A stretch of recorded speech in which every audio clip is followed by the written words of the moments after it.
What is up, chosen ones? It's Fearfully Made. I'm back with another quick message. I'm sorry I came on here looking super crunchy this morning. I just got my kids up for school and dressed and dropped my boys off at school, and so I haven't really gotten ready to start my day yet. But anyways, the Holy Spirit was speaking to me just now and confirming something that I heard in the spiritual realm while God was talking to me about not letting a certain individual back into my life, right? And then he sends a messenger to confirm what he was speaking to me about this morning in the spirit. And I just felt like I wanted to share it with somebody. And there was a part in the video where the girl was saying, you allow yourself to be disrespected basically saying just for the sake of having company. Now, I don't have a lot of friends, and I'm not in a relationship. I have some people that I do talk to and relatives that I love to spend time around. Sorry, I have the air blowing in my eyes, so if I get teary-eyed, that's why. But sometimes we allow people into our lives just for the sake of having somebody in our lives.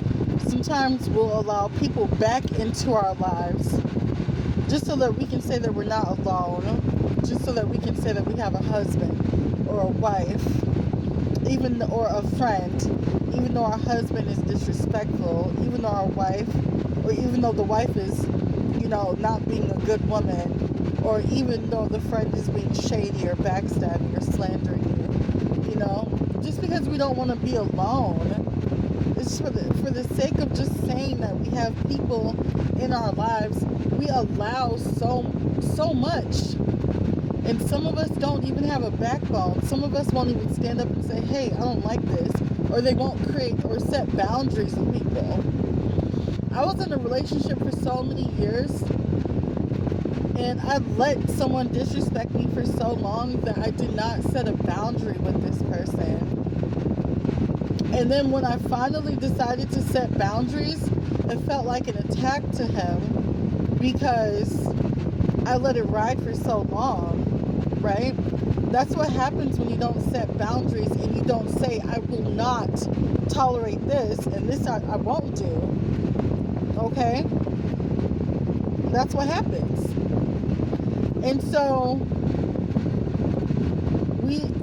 we can only blame the other party for so long for disrespecting us or for not treating us the way that we feel like we should be treated, when it's up to us to set that boundary by telling somebody, hey, if you mess up, I'm not going to let you come back, and standing on it. It's teary because of the heater. I just wanted to say, chosen ones, it's okay to go it alone. Okay, it's okay to be by yourself with God and the Holy Spirit and the angels. Get into the presence of God and just be by yourself. And don't settle, okay? Like, if there's something that you want out of a relationship, set that boundary and say, this is what I want. If this is not what you're trying to do for me, then we need to leave. Or you need to go figure it out with somebody else.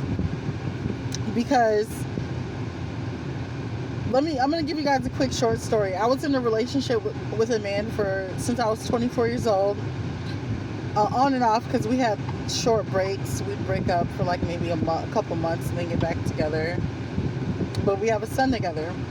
When I was 24 years old, I told this man, I said, I've been praying to God for a husband. My very first prayer was when I was 14 years old. My right hand to God. The first genuine prayer I've ever prayed to God was for a husband when I was bent over on my dad's long corduroy brown sectional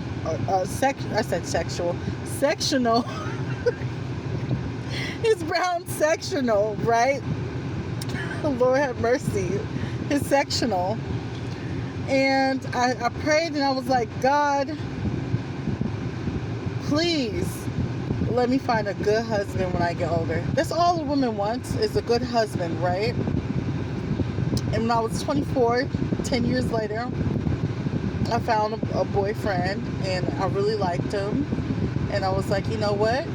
I want to marry this guy. And so I told him in the beginning of our relationship, I want to be married. And he said, give me 2 years to get to know you, to live with you, and to be with you. And I will put a ring on your finger. Now, I'm 34 years old, and we just officially broke up a month ago. And we were together for almost on and off for 10 years. And still, I've never had my last name changed, and I still never got married because that boundary that I set about getting married, I let him step all over it. Instead of me standing 10 toes down on that boundary, saying, I want to get married. If you don't want to marry me, then don't date me, because I'm dating to marry. I'm 24 years old. I would like to get married. And so when I turned 26, still no, he did propose when I was 27. He got me a ring. Like, I was in the bathroom curling my hair, and I was in the middle of snapping on my son for doing something crazy, and told him get away from the curling iron before it burns itself or something. And then, like, next thing you know, he walks in the bathroom and he pulls out a wedding ring and he proposes to me. And so we did get engaged one time. He made the effort, but we never actually got married, right? Because we ended up breaking up for like 9 months afterwards, and then we got back together. So it was just like a lot of breaking up and getting back together. Anyways, but I did get something good out of it. I have an 8-year-old son who's my little king. Love him so much. I swear. He's so mouthy. He talks so much mess to me. Oh my goodness, the boy. But he's like really grounded, and I taught him how to, express himself, and he's just so honest though. You know how kids are honest. Like, if you don't ever ask my 8-year-old if you think you're fat, if he thinks you're fat or whatever, because he'll tell you, okay? Lord, so pray for my baby, okay? I'm kidding. But long story short, I did get a beautiful son out of him, but I never got my last name changed, and I always wanted my last name changed because it's not mine. So it's my sister's dad's last name. I don't have my biological dad's last name. And I kind of felt kind of weird about it, like my whole life. And I just never really expressed myself about it. But I've always thought it was weird that my last name is Russell. Because my biological father, his last name is Smith. So my name is supposed to be Desiree Rael Rashonda Smith. But since my mom was married to another man, she ended up giving me her husband's last name. And so that's kind of like, so I'm stuck with this last name that's not really my last name. So anyways, I never got my last name changed. I wanted to have my husband's last name so I could feel better about my last name, and it never happened. So, and that is the cost of not setting boundaries. That's the cost of not standing on what you said. If you say you're expecting a ring, and you're expecting marriage, and you're expecting this, you're expecting that, stand on it. And if that person says that they don't want to be with you because of such and such, you're not a prize and all this other stuff, leave them right away. Don't be at war with yourself trying to work it out with somebody who doesn't love you or who doesn't find you to be the prize. If they feel like you don't deserve their loyalty, leave them. And go find someone else who's willing to be loyal to you and to respect you and talk to you with respect, right? So, don't disrespect yourself by being with somebody who doesn't respect you. And that's for the sake of having a husband or for the sake of having company or friends. Because I disrespected myself by allowing 10 years to go by to be with someone who didn't find me out to be the prize, right? So now I'm here, 34 years old, kind of going like this through this healing process. So definitely pray for me.